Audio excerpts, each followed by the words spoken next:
Isso aconteceu em 2017, né, se não me engano, no primeiro semestre de 2017. Né, quem me contatou foi a área de recursos humanos, né, da cooperativa, via Sescop São Paulo. Me contataram e me indicaram, né, como consultor para atender a Copersuar. Eu estava na cooperativa há 3 anos e era importante, né, foi detectado que faltava um senso de trabalho em conjunto, um trabalho entre as áreas ainda precisava evoluir. E a principal pedido dele era como, né, ajudá-lo a formar e a constituir o time de gestão, né, para apoiar o desenvolvimento de uma visão que já existia dentro da cooperativa, né, de como seria digitalizar o modelo comercial da cooperativa, né. A cooperativa ela vinha de uma transição em 2013, onde a área comercial era terceirizada. Terceirizada, nós estamos falando de 14, 15 anos nesse modelo, então criou-se quase como se fossem 2 empresas. Então no início de 2014, 15, 16, nós trabalhamos a parte de gestão operacional, melhorias, mas faltava essa questão cultural de trabalhar em equipe.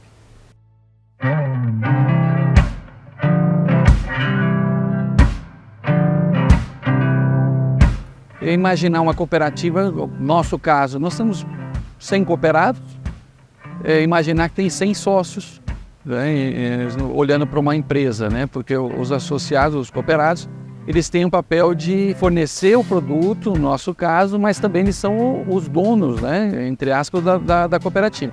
Então todo o modelo de gestão ele tem que ser adequado para isso, no sentido de fazer o comprometimento, o envolvimento neles, apresentar o que está se pensando, envolvê-los nas decisões.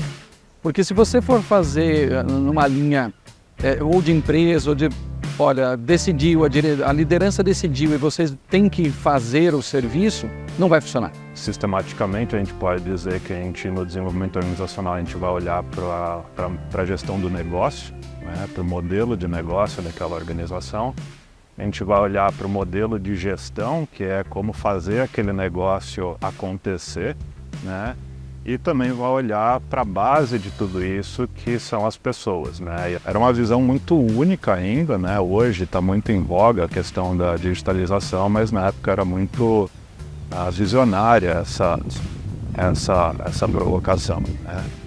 E isso estava muito centralizado na época como um projeto de TI, né? Como um projeto de desenvolvimento de um software que possibilitasse a venda digital das flores.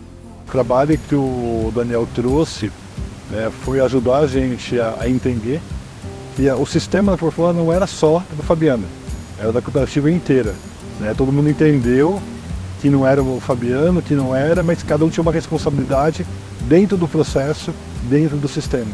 Então era construir um sistema que fosse não a 2 mãos, mas a 6, 8 mãos, que era todo mundo junto.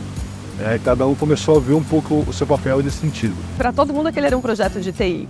Não é de TI, né? Todas as áreas fazem parte dessa construção. Então, assim, o Daniel trazia isso para a mesa frequentemente e aí a gente tinha a oportunidade de conversar sem se expor, num ambiente onde todo mundo se sente seguro e livre para falar o que tem que falar. E isso vai fortalecendo o time, né? O trabalho do time, porque essa confiança vai sendo construída aos poucos e sem a mediação deles não seria possível. A Cooperflora, ela tinha algumas dificuldades, né, na comunicação entre gestores, na comunicação com o colaborador, na comunicação com nossos próprios clientes, né, com nossa base produtiva. Eu vi algo meio que perdido, né, cada um indo para um canto, tentando fazer o seu melhor, mas não tinha um norte claro para todos. A gente tinha muito aquela questão da tarefa, mas olhando para cada área, certo? Então acho que individualmente tinha o seu gerente ou o coordenador, a gente sempre estava olhando para as atividades da área e não no contexto geral, olhando para o todo, olhando para o futuro. Já tinha tido algumas experiências no passado com outras consultorias, com outros formatos que a gente vê muito mais comum no mercado hoje, né? E o primeiro contato com o Daniel foi já ainda como coordenador, né? Apesar de ele estava num nível superior da cooperativa com os gestores, logo passado um tempo a coordenação também começou a fazer parte de todo esse trabalho.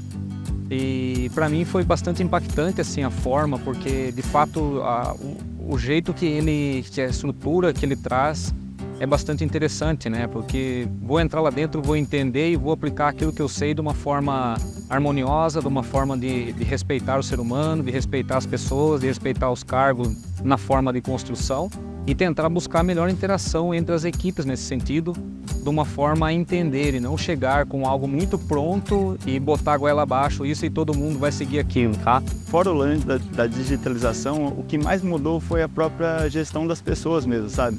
Para mim, em 2017, nós tínhamos na Cooperflora uma cooperativa e cada um queria fazer muito bem o seu trabalho, mas cada um pensava muito em si, né? Muito no seu setor, queria fazer bem, meio que só o seu ali, o grupo ficava meio como segundo plano.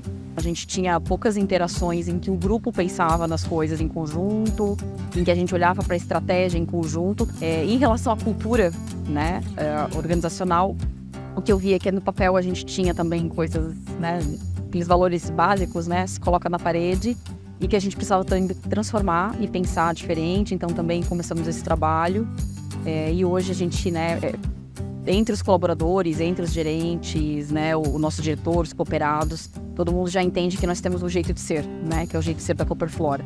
Mas naquela época eu não tinha, né, naquela época era muito mais valores de parede, né, missão, aquela coisa toda, né, muito mais para ser bonito na parede, não que era de verdade no dia a dia. Ele fazia mediação de conversas difíceis, né? Ele trazia essa proposta de vamos colocar na mesa, vamos conversar sobre isso. Então ele trazia esses gatilhos, ele trazia essas temáticas, né, difíceis que no dia a dia a gente tende a não querer lidar com aquilo. E no fim ele tornou essas conversas leves. Ao trabalhar com o grupo, né, acho que a primeira pergunta que a gente trabalhou muito forte, que é qual que era a tarefa, né, e qual que é o valor que essa tarefa daquele grupo dentro da cadeia de valor da cooperativa. Né? Então, desenhar a cadeia de valor, não simplesmente porque colocá-la no papel, mas discutir amplamente os significados de cada etapa dessa cadeia de valor. É isso que vocês querem? Se não for isso, o que vai ser? Né? Se não for isso, quais são as opções? Se não for nesse momento, em que momento vai ser? Né? Então, assim, talvez a gente tivesse feito movimentos desse tipo, talvez sim, né? Mas ele ajuda a gente potencializando com esse tipo de pergunta.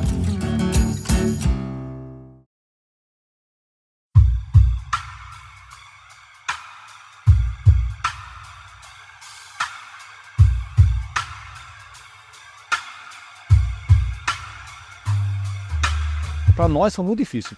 Os primeiros meses da pandemia foi realmente muito difícil, porque como a gente vive de flor de corte, as festas acabaram totalmente. Botar o telescópio para achar onde que se vendia flor, em que lugar. Porque era para lá que a gente tinha que mirar, porque era a nossa sobrevivência. E o Daniel, naquele momento, eu acho que ele nos apoiou individualmente, poder conversar, porque cada um tinha o seu desafio também, pessoal, familiar.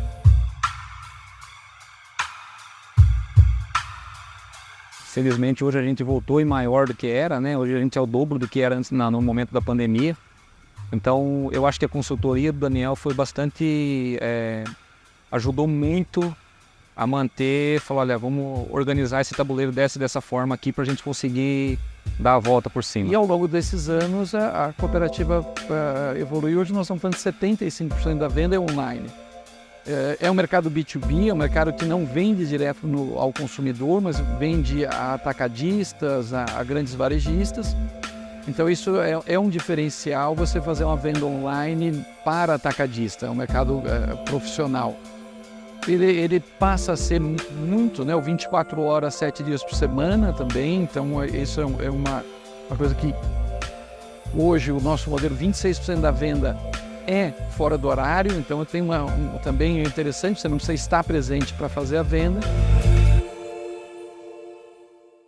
Então, a Cooperflora tem 5 conselheiros e num determinado momento nós, conversando com o Daniel, nós vimos que era importante que eles pudessem também estar participando mais dessa dinâmica de discussão de estratégia, de discussão de possibilidades que a cooperativa tem de crescer.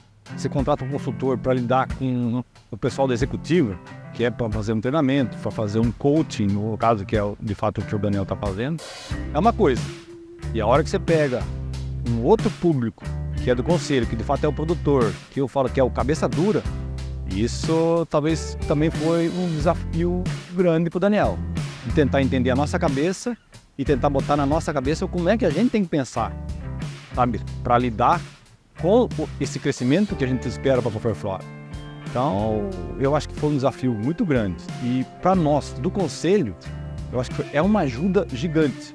Porque a gente tem, os momentos que a gente tem com ele, a gente de fato começa a olhar de fato para a Cooperflora como sendo simplesmente o conselho. Ele buscava dentro de nós o que a gente mesmo sozinho não estava conseguindo encontrar. Porque a gente vê na interação das áreas, a gente vê na interação das pessoas, a forma como que as pessoas trazem, né, pedia de uma forma diferente do que era visto antes, né, a responsabilidade de cada um, o papel de cada um. Cara, o cara sempre desafiou a gente. Cara, dá para fazer isso aqui, então desafia isso aqui. Um outro ponto, acordos. A gente não tinha acordo dentro de gerente, hoje não, hoje a gente consegue fazer acordo, ter conversas difíceis, que às vezes a gente ficava com medo de fazer, e hoje não, a gente consegue fazer uma conversa com quem que seja, com o diretor, que seja com o gerente, de forma tranquila. Então ele contribuiu para nós no nosso crescimento aí também profissional e como pessoa também. Apesar dele ter um conhecimento teórico muito grande, ele traz muito para a prática. O Daniel tem esse olhar prático de ação e de uma forma que as pessoas conseguem também entender. Então o Daniel traz esse apoio de falar assim, tá bom, está acontecendo isso no mundo, tem essa tendência, vamos aplicar aqui, então de trazer essa reflexão para o time. Meu trabalho, o resultado do meu trabalho está intimamente relacionado à forma como o cliente, né, ele vai entrar dentro desse projeto.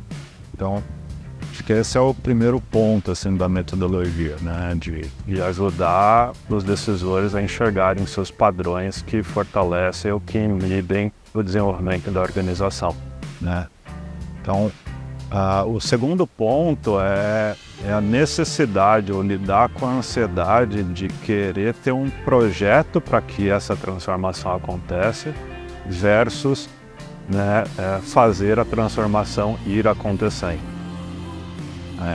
Então, em muitas conversas, inclusive com áreas de recursos humanos ou com próprios decisores, me desenha o caminho exatamente por onde que a gente vai percorrer para que, né, quais são as etapas, quais são as ações, né?